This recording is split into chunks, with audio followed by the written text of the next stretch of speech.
ఆంధ్రప్రదేశ్ రాజధాని అమరావతి అని దాన్ని ఘనంగా కొన్ని పనులు ప్రారంభానికి భారత ప్రధాని నరేంద్ర మోడీ వస్తున్నారు.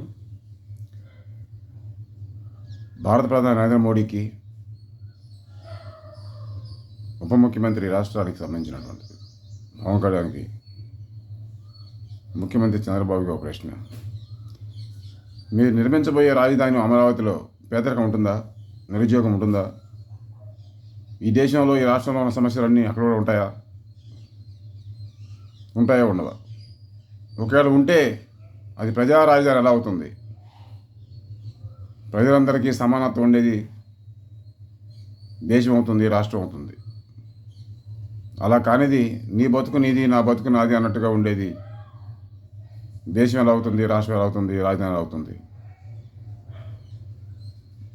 సమాధానం కావాలి. అభయ దేశం ఒక అవసరం. అభయ కలకాల వర్ధులను కాక.